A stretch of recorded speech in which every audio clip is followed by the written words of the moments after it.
Ever wonder why politics gets so heated and divided? Here are 3 cognitive biases that make it nearly impossible to find common ground, and an inspiring story about how to overcome them.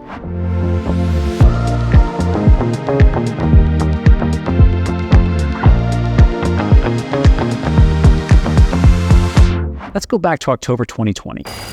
We're headed into the ugliest presidential vote in recent history. People are so divided over the 2 candidates that the entire democratic process is in question.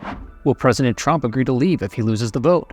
Will voters accept the election results? Will members of the Electoral College honor the votes? With tensions rising, Republican gubernatorial candidate Spencer Cox approaches my team at Boncom, and he asks if we can create a PSA to change the conversation. It's a daunting request. As behavior change experts, my team knew what we were up against. We're well aware of the cognitive biases that make politics so difficult. Here's just 3 of them. First, confirmation bias.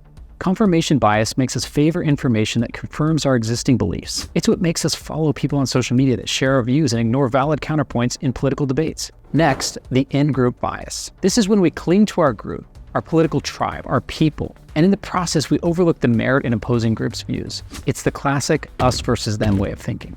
Lastly, there's the Dunning-Kruger effect. This bias makes us overconfident in our political knowledge. In essence, we overestimate our own competence and therefore trust others less, which shuts down learning and dialogue. So here we are, on the verge of a historic presidential election, tasked with tackling this dangerous brew of biases through a PSA.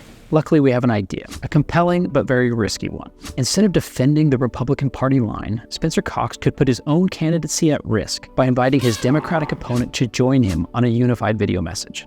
Together, both candidates would make it clear that civility and democracy are more important than fighting over who will have access to the nuclear codes for the next 4 years. With both candidates on board, we move forward. The video catches the attention of the world and inspires millions to openly prioritize democracy over mayhem. So why exactly did it work so well? Research shows that when people with opposing views focus on the values they both share instead of their differences, they begin to see each other's perspective, paving the way for constructive dialogue. Having 2 opposing political candidates emphasizing their shared values altered people's existing cognitive biases. So here we are. 3 years later, Governor Cox is now president of the National Governors Association, and through his leadership, he's inspired dozens of governors to create their own videos, modeling civility with people of opposing parties.